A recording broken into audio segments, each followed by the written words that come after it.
Madiba. The world bids goodbye to Nelson Mandela. Tukikaa hapo ndio nilisikia tu a blast na nika blackout. And survivors' accounts, reliving the terror of the Pangani explosion. Plus, the fight against tribalism on mending the fabric. Also coming up, going green in Garissa, an irrigation success story on EcoJournal.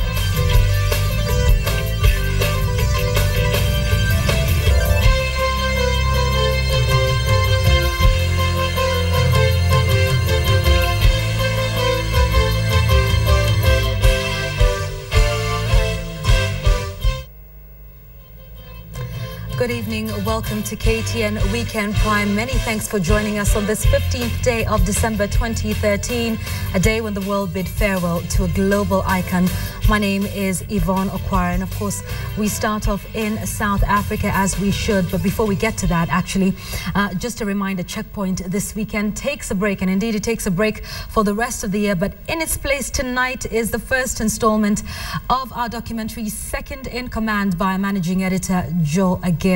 And of course, today he will be starting by talking to the Deputy President, William Ruto. You don't want to miss that. That's coming up in this bulletin, so do stay tuned for that. Let's start off with what's happened in South Africa this afternoon. The world bid farewell to a global icon after 10 days of mourning.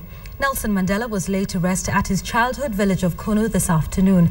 Mandela's funeral service was graced by his former colleagues in the fight against apartheid, world leaders and celebrities. And as Ben Kitili reports, the world took the day to give Mandela a send-off fit for a legend.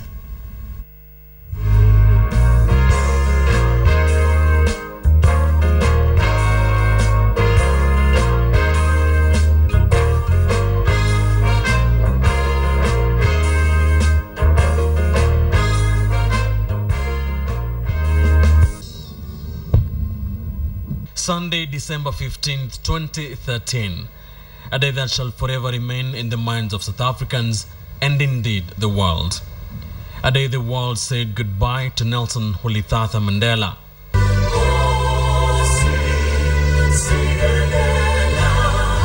And as the great words of the South African national anthem, Nkosi Sikelel Africa, or God Bless Africa, were chanted one more time, it was with heavy hearts. Mandela's funeral service began with a somber military procession, wheeling his casket into a tent in the village of Kunu, where Mandela grew up. The tent lit up by 95 candles, each symbolizing every year that the man fondly referred to as Madiba by his countrymen lived. South African President Jacob Zuma led the service, thanking Mandela's family for sharing him with the world. Our own journey continues. We have to continue building the type of society you worked tirelessly to construct. Mandela's widow, Graça Machel, and his ex-wife, Winnie Madikizela Mandela, sat next to each other, grieving and listening to the tributes. We shall not say goodbye, for you are not gone. You will live forever in our hearts and minds. Tanzanian President Jakaya Kikwete eulogized Mandela as a hero and a father of Africa. Remain united as a people and remain united as a nation. This way, we will honor this great statesman, this great son of this soil, in a manner that he would be pleased.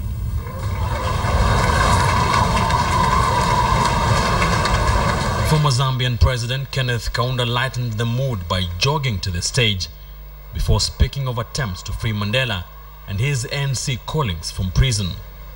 I was saying to him, Prime Minister, please release Nelson Mandela and his colleagues. Come together, begin meeting, talking about the future of South Africa. Build a new South Africa together. For 3 nights, I came to nothing. A tearful Ahmed Kathrada, who served time in prison with Mandela, described the loss South Africa and the world at large had suffered. When Walter died, I lost a father. And now I have lost a brother. My life is in a void, and I don't know who to turn to. Thank you very much. And after much tears, celebration, mourning and singing, finally the last part of a 95-year journey came. Mourners walking through the Mandela family property to the gravesite atop a hill overlooking the valleys of Kunu, Mandela's childhood village. And according to Xhosa traditions, Tata Mandela was finally laid to rest in the afternoon when the sun was up high. A befitting send-off for not only a Xhosa chief, but a real son and leader of Africa. Rest in peace, Tata.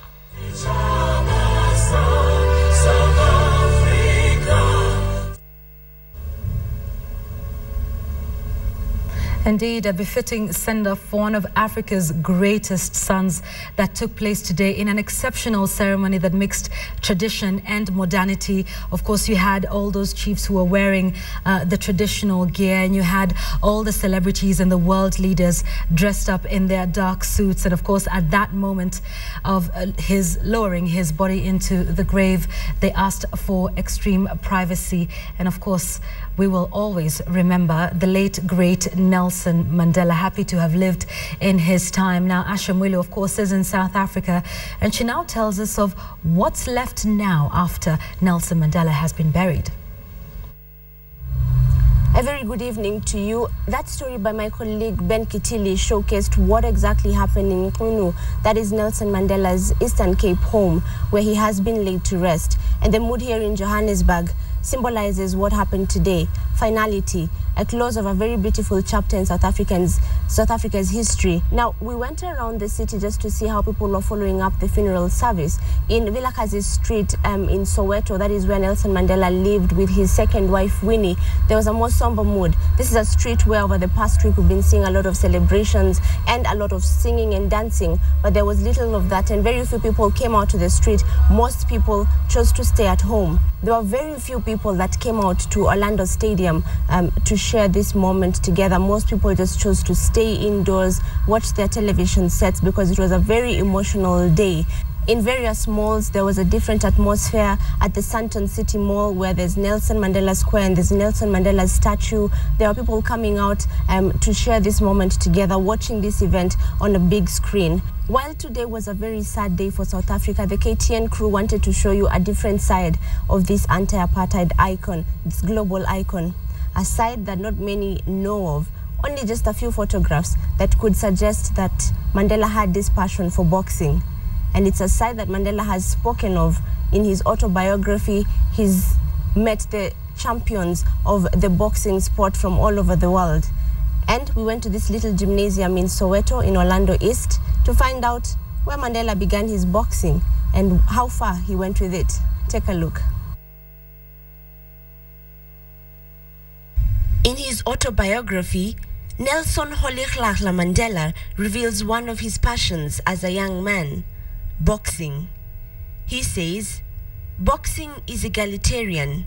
In the ring, rank, age, color, and wealth are irrelevant. Mandela never got to advance his boxing skills. Instead, he ended up being the boxer who quashed apartheid. Along the stretching Ratebe Road in Orlando East, deep in the heart of Soweto, stands the YMCA Gymnasium. Once a school, it's a place that Mandela would speak of fondly. It's here where a younger Mandela found his solace. On one of the walls hangs this photograph of him during his boxing days, and next to it, a letter he wrote in 1979 while in prison. Addressed to his daughter Zinzi, it reads, "My darling Zinzi, I sometimes wonder what happened to our boxing gym in Orlando East. The walls of that school are drenched with sweet memories that will delight me for years." Today, those words echo in Vuyo Ndunge's mind every time he's going at the punching bag. The great icon that is Mandela once stood where he does today. He punched the same bag, and his sweat dropped on the same ground. That man, he worked hard. And right now, to bring him back, we can't bring him back. I mean, the doctors, they did fight. They did by all means to bring him back. So, you know, when I'm standing there punching that thing, I remember him when he's used to sweat and wipe his sweat with a towel. And that brings back memories. I mean, what a legend, what an icon. You know what I mean? And you can't bring him back. And it's not just Vuyo who holds this gym with high regard. Wandile Gwambe has been a frequent member of this gym. He's very passionate with his fitness routine. It's hard to believe that he's 45 years old. He says working out in this gym since 1994 has changed his life forever. He is a source of inspiration and motivation that, you know, in life, anything is possible. So when you look at that picture, you are able to go an extra mile, because you say to yourself, this is a man who spent so much years in prison and he used to train here, even though you are tired, but you say, let me go on. Although the gym was recently renovated, its historic meaning is still deeply entrenched within these walls. Some of Mandela's all-time favorite equipment have been preserved. Mandela may not have been a boxing champion in the ring, but his courageous struggle for equality has earned him a special spot in the ring of champions. Ashamwilu, KTN, Johannesburg. Back home, Chief Justice Dr. Willie Mutunga and Reverend Timothy Njoya led Kenyans in lighting candles for the late Nelson Mandela at the PCA Church in Kino. Dr. Mutunga and Reverend Njoya called on Kenyans to emulate Mandela's virtues of love for one's country and strive for the ideals of national unity. This, they said, would be the best way to honor the late anti-apartheid icon.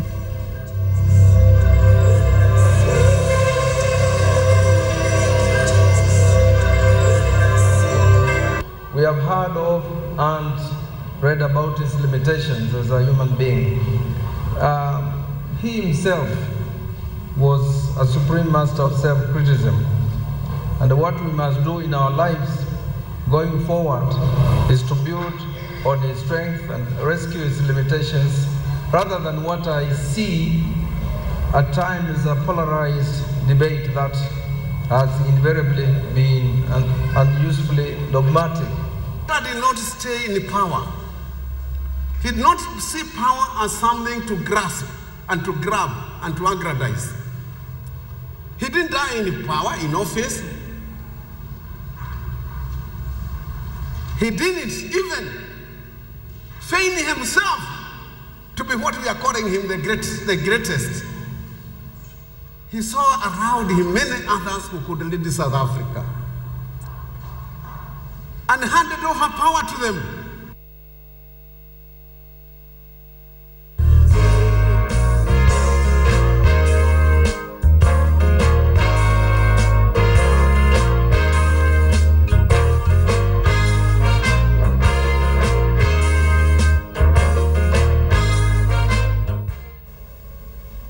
Rest in peace, Tata. Let's now come back to the country. And police are tonight circulating a picture of a suspect they are pursuing over last evening's explosion in a matatu at Nairobi's Pangani stage. This comes as the death toll from the explosion rose to 6 after 2 more people succumbed to their injuries. Inspector General of Police David Kimayo says police are keen to interrogate this man, Hussein Nur Mohammed, over the matatu explosion last evening in Pangani. Somebody who was charged previously with offenses related to terrorism, and he was released on court bond, and therefore again he is committing these offenses. Kimayo spoke as the survivors of the blast are recuperating at various hospitals in Nairobi. Majority are admitted at the Kenyatta National Hospital. This is Emmanuel Mbethi. He would never have expected that he would be lying here today, staring at the hospital ceiling at the Kenyatta National Hospital. He is nursing serious burns on the right side of his face. As fate would have it, Emmanuel was the last passenger to board the ill-fated Eastleigh bus minutes before an explosive tore apart the matatu last evening. Kuna kijana alishuka na mimi nikaingia, nikaenda kukalia hiyo nafasi yake huko nyuma. So tukienda kidogo vile ni hapo Pangani kuna traffic controllers, traffic police wana control traffic, alikuwepo. Ndiye alisimamisha magari, tukikaa hapo ndio nilisikia tu a blast na nika blackout. Emmanuel has well-wishers who helped on the rescue mission to thank for his life. Nikaona ile gari tulikuwa nayo imechomeka na nikainua mkono tu. Kuna vijana waliniona nimeinua mkono, wakasema huyu anaweza saidiwa. The 28-year-old software developer, who is still struggling to come to terms with the experience, has had difficulties contacting his boss and is worried that he risks losing his job. But it is not just the Pangani victims who are here over such attacks in the last few days. In the next ward lies 23-year-old Joseph Musyoka. Joseph hails from Masinga and sells ice cream in Wajir town. He is a victim of the grenade attack and shootout that occurred in Wajir town on Friday. Shot 4 times by an assailant, Joseph's survival is nothing short of a miracle. Hizi huku kwingine hakuna risasi zilikuwa zinangonga zikitoka. Hii ndio ilingonga hapa ikang'oa meno, kabandia hapa ikakuja mpaka hapa. Sasa hii ndio nangojea kwenda theater. Dr. Rogoro Nyaga of the Kenyatta National Hospital says they are overwhelmed by the number of patients, mainly because of the ongoing doctors' strike. We have very many patients and we are overstretched, but we are trying to manage. We are hoping that the strike will end soonest. So far, 6 people have died from the Pangani explosion and 1 from the Wajir attack. No longer at ease is what can best describe the feeling by many Kenyans with regard to security. At the moment, altogether 10 people are receiving treatment at the Kenyatta National Hospital following the 2 separate attacks. Sharon Momanyi for KTN at the Kenyatta National Hospital in Nairobi. To some politics news now, and contestants for by-elections in Bungoma and Bomachoge Borabu were kept busy this weekend ahead of the final rallies scheduled for Tuesday. CORD leader Raila Odinga was in Bomachoge Borabu to lead campaigns for ODM's Peter Kimori, as New Ford Kenya's Musikari Kombo, Ford Kenya's Moses Wetangula and independent candidate David Makali traded accusations in Bungoma. Here are the details. The battle for the parliamentary seat for Bomachoge Borabu constituency ends this week, but those in the race are not taking chances with the unpredictable region, which has sprung surprises for candidates before. The CORD team was covering ground from Kenyanya Catholic Church and inwards into the constituency. Sasa mimi nataka mpige si ati yeye peke yake. Muniangalie mimi vile vile Raila. Muniangalie mimi. Manake wale watasema Raila ameshindwa. Kama Kimori anaanguka. Sasa mimi nataka kuona nyinyi watu wa Kenyanya. Mtaniaibisha mimi. Mchukue muleta kiongozi ambaye atawawakilisha kwa njia ya haki na ukweli. Unajua ile serikali ya Grand Coalition ilikuwa mazoezi kwa Raila. Lakini kwa sasa bado ya Mungu hatujui. Wengine wanafikiria ni 2017, lakini ya Mungu yakawa. Hii mazoezi tunafanya pengine inaweza kuwa hata 2014. Kwa sababu kuna mambo kule, kuna Bensuda kule. The country is also waiting for the showdown in the Bungoma senatorial race, pitting Musikari Kombo of New Ford Kenya against Moses Wetangula of Ford Kenya, independent candidate David Makali, and Labour Party's Bifoli Wakoli. Wetangula and Makali this weekend dismissed the campaign strategy for Kombo's team, which they claim seeks to present Kombo as Bungoma's only hope for goodies from the government. Kutoka nilipoenda kotini kutafuta baiskeli yangu na katika Bungoma security ikawa mbaya. Tukomboe county yetu, tuwe na security ya kutosha. Mwingine ameanza kupiga hiyo porojo ya kusema nichague niende Senate ndio uongozi wa nchi wa president utakuwa umekaribia nyumbani kwa Waluya. Sisi tunataka kupigia na kuchagua mtu awe senator ambaye atashughulikia matatizo ya kaunti yetu. Vijana wetu waende shule, vijana wetu wapate kazi ili pia wanufaike na watembee kiheshima. Hii ni kura ya mabishano kati ya Jubilee na vibaraka wake na CORD na viongozi wake. Na mnajua wale ambao tunapingana vile wanatembea na kutupa matusi kila mahali. Mimi nimewaambia mimi ni mja Mungu. Wetangula's team is uneasy about the venue for the final rallies scheduled for Tuesday, with claims that their rivals in the New Ford Kenya party were fighting to take over the venue for their own final rally on the very same day. The poster grounds in Bungoma town is a large venue used by parties mostly to stage a show of numbers before an election. Now, KTN Weekend Prime. 11 years ago, tribal clashes erupted between two communities, the Pokot and the Marakwet.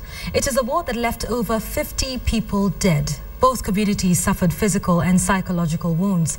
KTN's Mercy Kandia now tells us the story of a common market and trade that have bound the two communities, initiating a healing process that many hope will ensure that blood is never shed again. Here is this week's edition of Mending the Fabric. My task, and the task before all of us, is to secure the gains that we've made while focusing on solving the challenges that remain.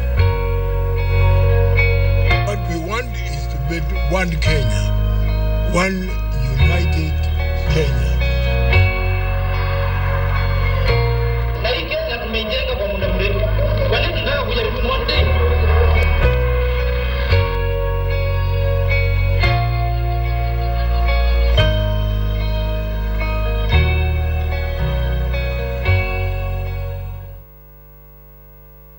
Sasa tukasikia tumepundiki,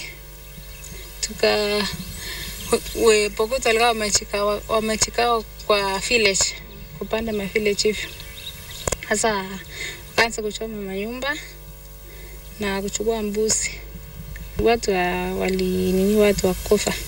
Almost everyone in the Kacheturgut village knows the happenings of over 11 years ago. It was historic. The small village made headlines. If you were not there, then you were told the story, one that is hard to believe. Well, unless you're shown the evidence of it. The demolished houses is what remained after the Pokot attacked the Marakwet. Then there was hostility between the two communities, an ambush that left 51 dead and dubbed the Murkuto massacre. They divided themselves into groups. It was a very organized attack on several villages. Two neighbors engaged in a historical cattle theft, one raid that lasted only for a few hours, but leaving behind physical and psychological wounds that would last for years. The Murkuto massacre happened in March 2001. It left many residents here with disturbing images. Over 12 years down the line, and this is what is happening. New buildings coming up, such as this, just a few meters from those that were destroyed back then as a result of the massacre. Residents picking up the pieces and moving on. Queen of Peace Chesongoch is one of the schools constructed after the massacre, after a series of peace meetings that culminated in the mobilization of resources towards the realization of the school. A move to unite the two communities, the school offers education to both communities in the hope of securing a future free of hatred, one that will value coexistence. At the market, a buzz of activity, laughter, no suspicion in the air. The raids were to steal the cows and property, but the market offers barter trade. That which the Marakwet do not have, they trade with the Pokot. Sisi naona Marakwet, sisi watu yetu ya Tikan yote, sisi nataka amani kukaa mpaka mwaka 25 ya kukwenda mbele. Are mingling in the market. We buy their milk, then we sell them our cassava and maize. early morning, residents here make a conscious decision to live in harmony, learning from the past, a past that remains to be that history, a new day bringing forth new opportunity to write history for the future, a peaceful one. Masika ndiye KTN, Kapcheturgut, Elgeyo Marakwet County.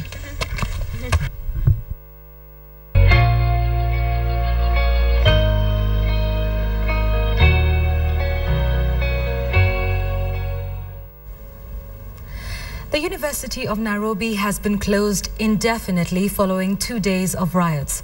The students took to the streets for the second day today, protesting the deaths of their colleagues. They left in their wake massive damage around the Uhuru Highway and University Way roundabouts, forcing temporary closure of Uhuru Highway. KTN's Charity Kimani has more. After yesterday's protest, which saw a second-year student lose his life, the students were at it again. They took to the streets after a morning meeting demanding answers over the 2 deaths that occurred just hours apart. One after what the police called a suicide in the cells, another during last evening's riots. Stones flew every which way, destroying the recently installed traffic cameras and some traffic lights near the Uhuru Highway University Way roundabout. Motorists were not spared either. Those who dared to drive through the roundabout were attacked, some robbed. Unfortunately, some students went and involved the police in running battles yesterday at night. One of our students was shot dead by a bullet, which we have a canister. We have the cover of that bullet. The students claim they are angered by the death of the first student, Erastus Abok, since he was in police custody for attempted arson inside the university compound. Central OCPD Patrick Oduma said Abok committed suicide in the cells using electric cables. It took the police the better part of the day to disperse the rioting students using tear gas. Charity Kimani, KTN. Let's move to environmental matters now, and I want you to picture this: a farm with thriving crops including watermelons in the middle of arid land in Garissa. Well, it is a reality. The Kenya Red Cross Society's farm, which was started 2 years ago in Dertu, Garissa County, is dependent on drip irrigation. And as Rita Tanina reports on Eco Journal, pastoralists turned farmers who took a gamble and ventured into farming are already reaping the benefits.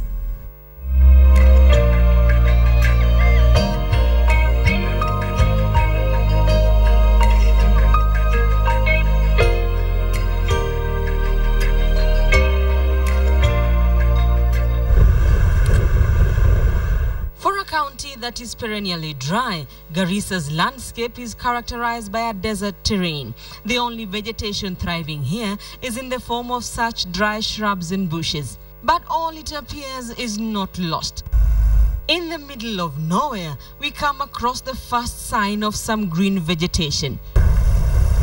And yes, it is a shamba, a one-of-its-kind shamba in Dertu, Garissa County.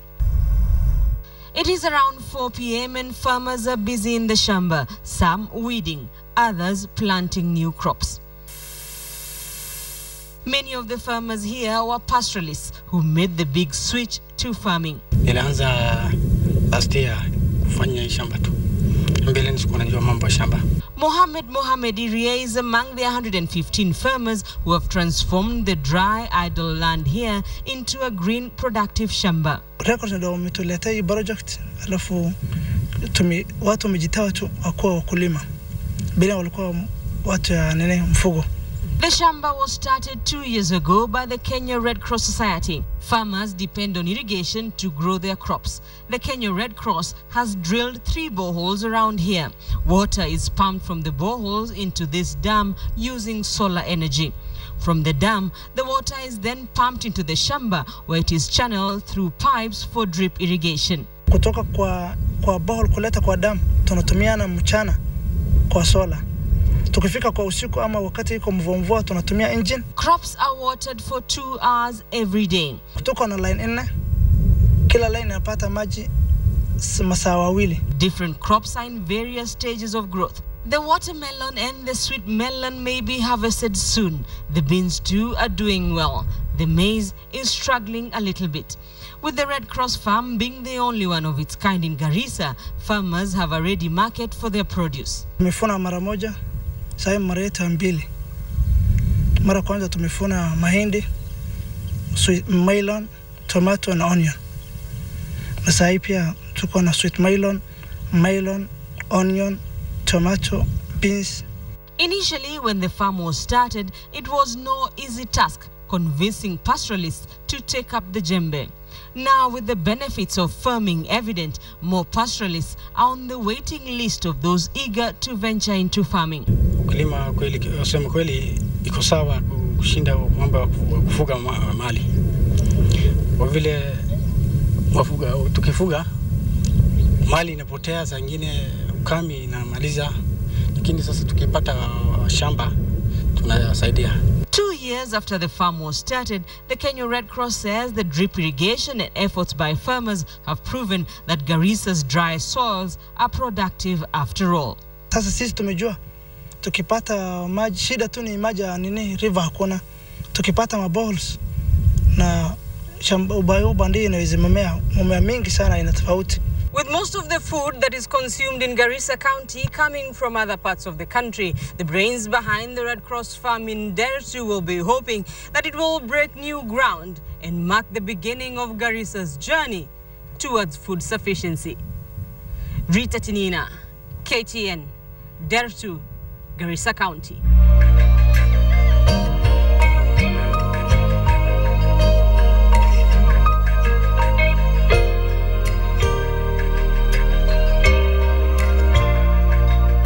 All right, hello. We are speaking to the Deputy President, William Ruto, on this very important season of our country when we are marking 50 years of independence. Thank you very much, Bwana DP, for this joining us on this interview.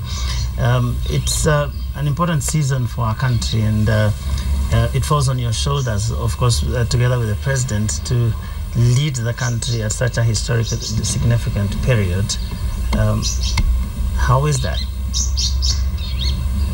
Well, I think as you would say, it's quite a moment in the history of our country. 50 years after independence is long enough for us to have defined ourselves as a country. We have quite a bit of history now behind us. And we've had our successes, we've had our failures and challenges. But I think by and large, without being too harsh on ourselves, we have done well. We could have done better, though. But that does not mean that nothing has happened. Do you feel that burden of responsibility that, look, we should have been somewhere else and we are not? We need to do it now. Absolutely. Every morning, it goes through my mind. We should have done many things by now. Of course, comparing ourselves with other countries that started almost the same time as us. But one gets the sense that there is a lot of uncertainty in many sectors in government, that you're facing tremendous odds. We have a new constitution that is just being implemented, and there are all kinds of demands that are coming, demands on the government, people wanting better pay. For instance, there is the health worker strike that is going on, which is about devolution, but bottom line, there is a money question to it. And we've been speaking a lot about this question of wages and public expenditure. Is our constitution too expensive, or are we being unreasonable as a people? No, I think the new constitution presents challenges that are positive. Challenges because some hard decisions have to be made. Old ways have to be worked on and changed. And you know very well that the culture of status quo, people want things to continue the same. They cannot continue the same. We have a new constitution. We have to implement every article and every page and every clause of the new constitution. And as a government, we are going to be faithful in the implementation of the constitution. And we were having discussions with county governments the other day, and we are telling them they must begin to spend the money. They wanted money. Now we have upwards of 50, 60 billion lying in central bank, money that is supposed to be spent by county governments. Now the debate is changing. We are telling them, now it's time for you to show your leadership, the assemblies and the executives, to roll out plans. There are issues, as you've said, of wage bill and running an efficient government. You know, maybe there is a debate. People, whenever we think or talk of an efficient government, people think of retrenchment. That isn't the way we are looking at it. We are looking at in talk of lean. Someone said that means fewer people. Plain language. What we are looking at is the way to run an efficient government is not only to reduce staff. What we are saying is we have staff that were central government staff. We have staff that belong to county councils. Then we have now staff that are being recruited by county governments. We are saying before we enlarge that recruitment, we must first take stock of the staff that we have, place them appropriately in the areas that they can serve before we bring on board additional staff. That is the rationalization we are talking about, rationalizing the resources that we have, the staff that we have. So there is a whole array of what we are doing to get to rationalize government expenditure so that we reduce. Let me just state this point, so that we reduce on the money that we use on wages and operation and maintenance, and release more money to development issues. Let me tell you, Joe, 70% of all the resources of government today is spent on paying salaries and operation and maintenance. Only 30% go to matters of building roads, matters of water, electricity, and an array of development issues, infrastructure issues. That is what we are seeking to cut down. So one of the issues that then immediately comes, I mean, how on earth are you ever going to do that without letting some people go? I mean, there are people who are watching right now and thinking, is my job safe? Because at some point, I mean, whether it's companies or whatever, there's a point you say, these people are simply too many. I cannot. Is there an assurance, or is there something that can happen down the road? What we are saying is there is a process that is going to be undertaken by both the national government and the county governments that will make sure that we rationalize government expenditure. Government expenditure is not necessarily staff. We've said staff is one component. The SRC is working on a scheme where we will look at who is earning what in a scale that we don't disproportionately pay other people as opposed to others. Number two, we are looking at the parastatal sector. We have now created a framework where we are looking at every parastatal. There are parastatals that are duplicating responsibilities. We've said we have 250 parastatals. We want to rationalize, put the ones that are commercial in one end. And for your information, for a very long time, money that is collected by parastatals believe that is their money. We are telling them that is not their money. That is money that belongs to the people of Kenya. That money should be brought back to Treasury so that we can use that money to build roads, so that we can move the country to the next level. Let's talk about the question of corruption. How serious is that as a problem in this government, if at all, in your estimation? Of course, we have seen signs that people want to relapse back to the issues that happened in the past. And we have told the Kenya Anti-Corruption Commission to the ethics, now that it is properly formulated, that, and we have told right from the cabinet downwards, that those who think that they can enrich themselves using the positions that they have, or those who think that they are friends of people in government and therefore they can abuse the positions they have, they are in for a rude shock. And we are absolutely clear that going forward, Kenyans must get value for the taxes they pay. What about people who say there ought to be a much stronger message? For instance, we saw Parliament pass a censure motion against a cabinet secretary, Charity Ngilu, and a lot of people thought that there would be a strong message from the government saying Parliament has spoken, we are going to act on this, but we didn't quite see that. What sort of assurance can you give Kenyans out there who are thinking maybe we are just doing the same thing all over again? I don't think there could have been a stronger message as it got. This is a parliament that is largely Jubilee, and they discharged their responsibility. They pointed out what they thought was wrong. The minister did. The minister actually reversed those decisions. There couldn't have been a greater admission that if anybody goes wrong in this government, and we are talking about government did not lose money, let's put it, there was a decision that wasn't within the parameters of the law or the constitution. That decision, on realizing that the minister had made a mistake, she actually reversed those decisions. And now she's working with the Public Service Commission to make sure that much as we want to create a mechanism in the Ministry of Lands that actually delivers, because we have assigned the ministry a clear mandate, and the minister has tried. You know, we have given her a mandate that we must issue 3 million titles in the next 5 years. And she came back to us and said, for me to be able to do that, we need to have an organogram that is sensitive to the delivery of service.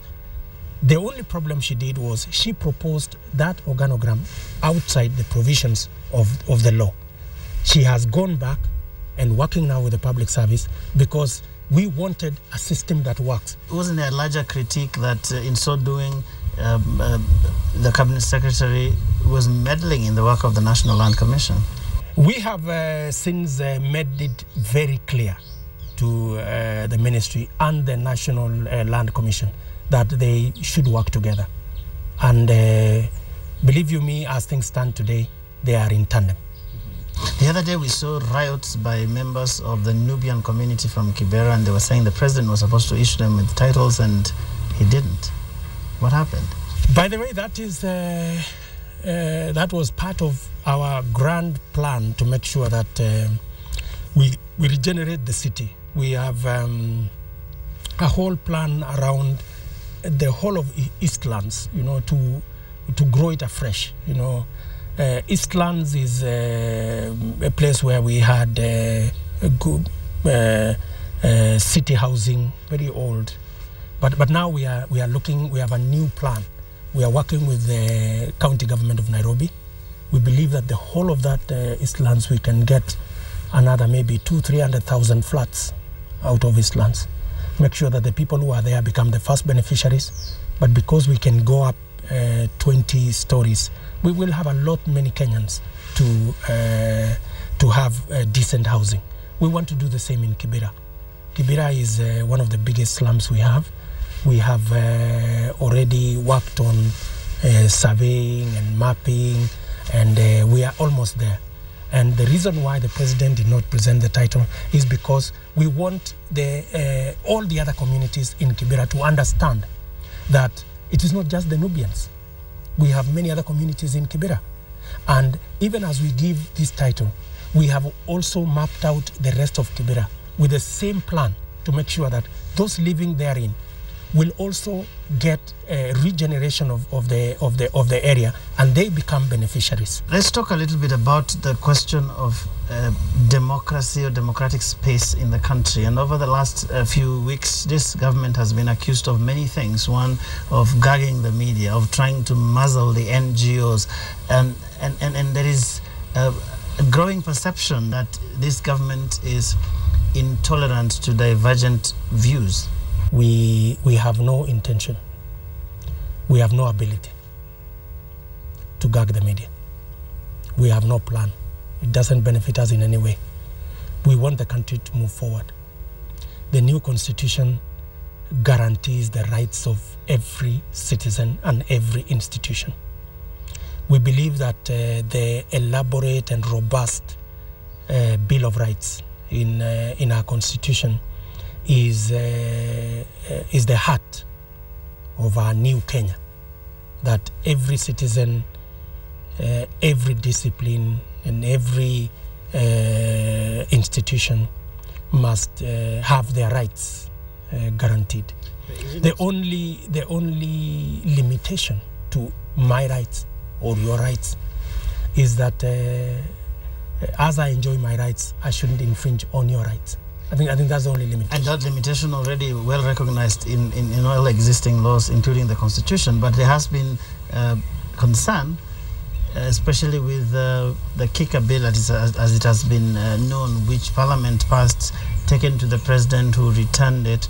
But then the feeling in the media is that there's still fairly draconian provisions in even the revised one that the President brought, such as the fine on journalists, the 20 million shilling for media houses, and the feeling is that even the tribunal itself is not, the media has no guarantee of the fairness of this tribunal, or indeed its independence from the government of the day. What the president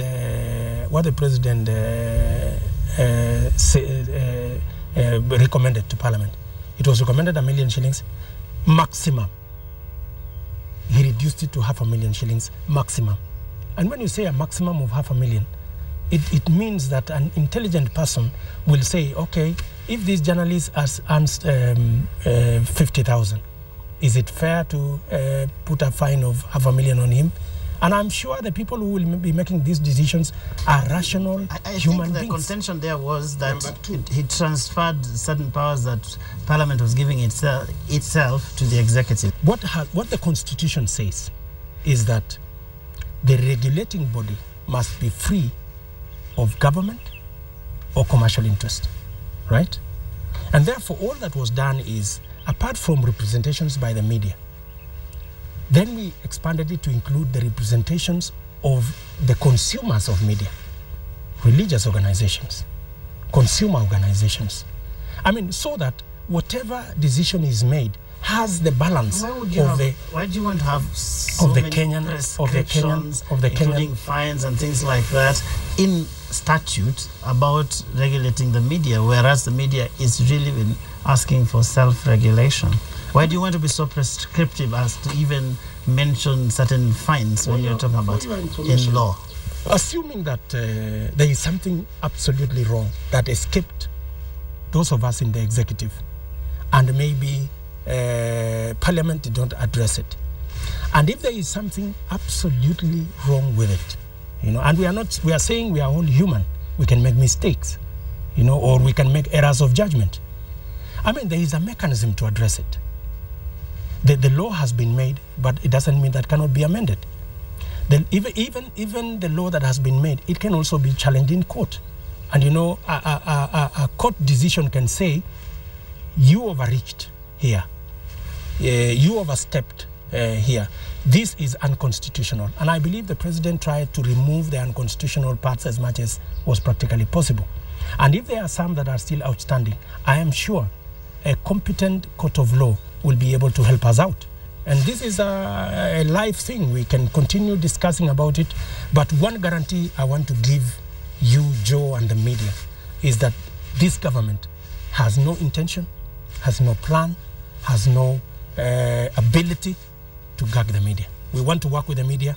We want to work with every other organization and institution to further the interests of the country. Thank you very much. Let's draw down this a little bit.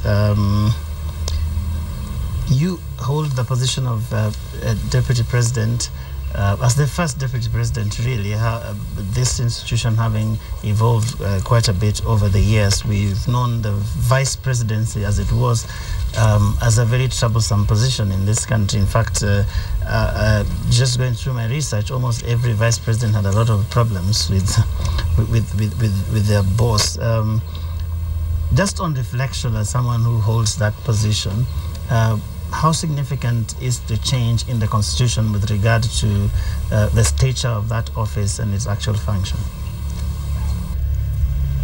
Well, I think the difference is significant. That now I don't have a constituency to run. I concentrate my energy and time on focusing on matters of state. That I have been elected alongside the president. I have not been appointed. And that my role and responsibilities are now in the Constitution. And thirdly, as opposed to a vice president who was subordinate and advisory, the deputy president is a constitutional office that has responsibilities that is complementary and that functions alongside the president as a presidency.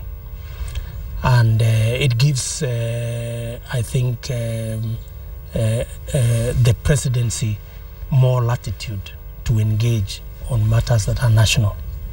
That between the president and myself, we can say, okay, maybe do focus here and here and here as I do X, Y, and Z.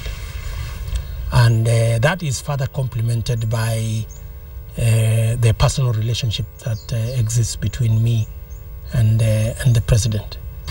In your arrangement, whereas I've heard you emphasize that you have only one government, but the reality, of course, is that coming into this, you were two separate parties. And once in a while, I've heard some of what we in the media like to call your lieutenants saying that they're not getting the 50-50 thing that they expected. And I've heard you talk about Nusum Kate. What's that about? Because it's a sense of deja vu, quite frankly, for a lot of people in this country when they hear noises like that coming out of an arrangement such as the one you have.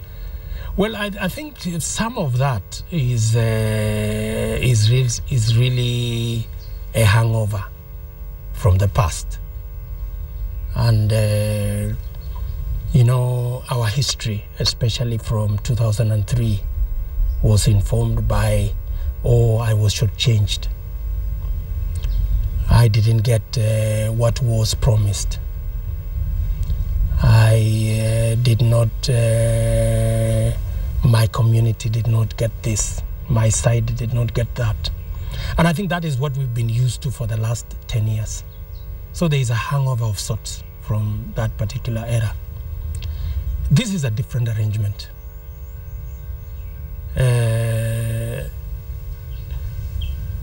In here,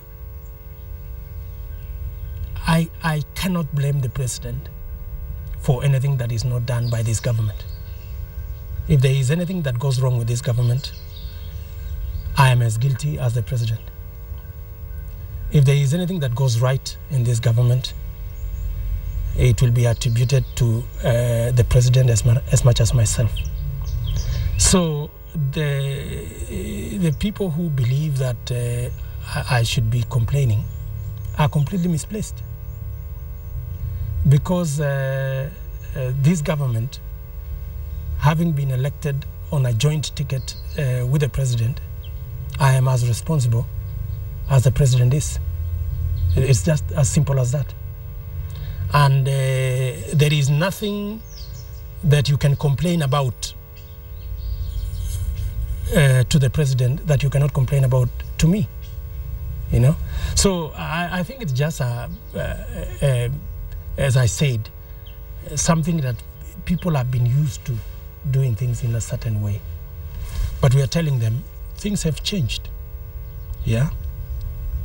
And I will take responsibility for the things that are done right or are done wrong by this government, because I have been elected and I have sufficient latitude constitutionally to make sure that whatever is wrong is righted and whatever is right gets done. Numerous reports that national soccer team coach Adel Amrouche may be parting ways with the Harambee Stars due to financial constraints in the Football Kenya Federation. The government, through the Sports Cabinet Secretary Hassan Wario, has assured soccer lovers that the Algerian tactician is going nowhere. Wario was speaking during a state visit by Harambee Stars, who were invited for a special meeting to discuss the problems facing them with President Uhuru Kenyatta at State House. Hii ilikuwa ni mara ya kwanza kwa timu ya taifa. Right, we apologize for that mix-up. That story will be coming to you a little later on. Let's move on. Kenya is known to be a rich sporting nation when it comes to athletics, rugby and motorsport. However, our lack of willingness to venture into other sporting disciplines leave the country dependent on a few disciplines at the international stage. In Sagana, professional water sports personalities from Europe are making use of the water body to sharpen their skills. Moses Wahisi was in Sagana and filed the following report.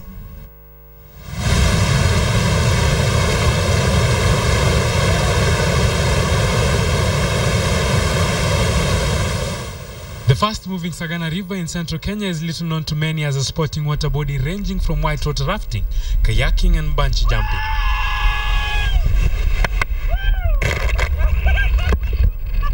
Over the years, professional rafters from Sweden, Germany and other parts of Europe have occasionally been enjoying the Kenyan-rich Sagana water that varies from the smooth grade 2 to 5 strong rapids. It's quite undeveloped, but the potential is huge. I think Kenya has been maybe a less explored destination for kayakers from Europe or the Americas or whatever for a little bit of time. And we know just from being here and exploring ourselves, there's plenty of stuff in the area that has never been paddled before. Kenya has a huge potential, absolutely huge potential of things that can be done. There's still so much that's not been paddled yet.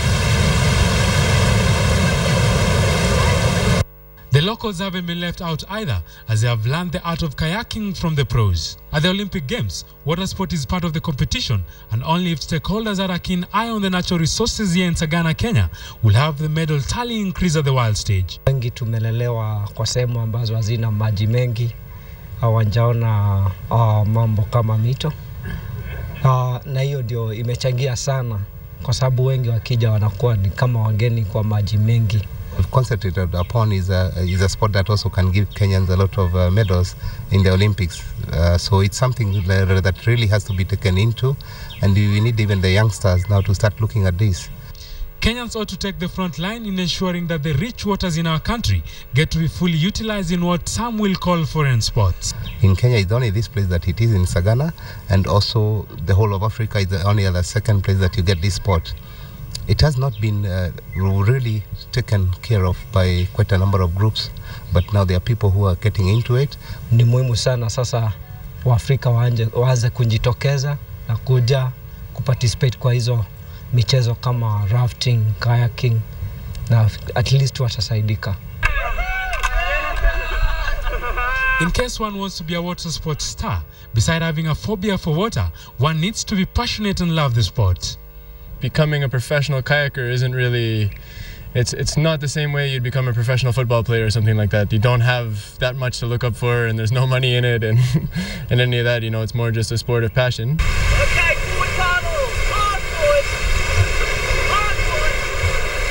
Kenya is known for its athletics and rugby prowess, and there still lies a big potential for Kenyans venturing in other sports.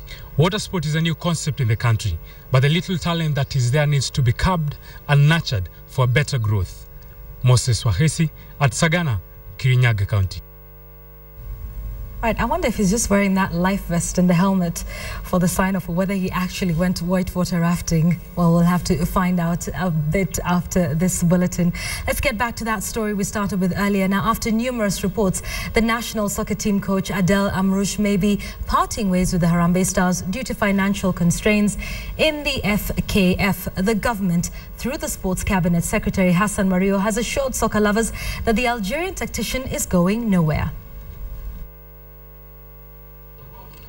It was the first time the national soccer team Harambee Stars earned themselves a presidential invite to the State House for over a decade. But for what reason? The biggest gift that we got that day was a report that we got that Harambee Stars had on our 50th birthday given us a present that we have waited for so many years. The 2013 CECAFA Senior Challenge win by Harambee Stars has been deemed as a sign of good things to come, considering it was achieved without the international players. But more importantly, Kenyans have waited for the trophy for 11 years. President Uhuru Kenyatta did not hold back his expectations for a better Harambee Stars. It is true for a long time now. Many Kenyans have felt disappointed with their national team. There have been speculations that Harambee Stars tactician Adel Amrouche may be parting ways with Harambee Stars soon, but Sports Cabinet Secretary Hassan Wario put the record straight. So mine is just to assure Adel Amrouche that is going nowhere. We're going to deal with all the issues. Soccer lovers will now be waiting expectantly on how the Uhuru Kenyatta government is going to deal with numerous corruption claims that have rocked the country's football governing body, FKF. Lynn Washira, KTN Sports Today. 25-year-old Nancy Joan Rotich from Baringo County and 26-year-old Boaz Kiprono from Uasin Gishu County won this year's Safaricom Kisumu Marathon after clocking 2 hours 42.34 minutes and 2 hours 18.08 minutes respectively to take home 200,000 shillings. The road race, that is now in its 15th edition, saw a steep rise in the number of participants from 250 last year to 500 this year, most of whom came from the region. KTN's Fredo Mulo gives us the details. Uasin Gishu Governor Jackson Mandago and his host Jack Ranguma flagged off the region's premier athletics event as upcoming athletes throng various races, including a 6, 4 and 3 kilometer contest, with the overall winner chasing 25,000 shillings. The usually hot and humid lakeside weather gave way to a chilly morning, which provided the perfect conditions for professional athletes from the Rift. Last month nilikuwa Athens Marathon, Chris. Na nilikuwa number 1 pia pale. Hiyo race ilikuwa tarehe 10. Hii leo sikuwa natarajia hata kuwa mshindi. Juu weather ilikuwa sijai kimbia kwa hii weather kama hii. Ni mara yangu ya kwanza. The event that falls under the Safaricom Athletics Series has recently attracted interest from across the country as the telco increases its funding for the Jaramogi Oginga Odinga Memorial Race in Bondo. Other sponsors who chipped in today include Coca-Cola and Avenue Healthcare. From Kisumu City, I am Fredo Mulo.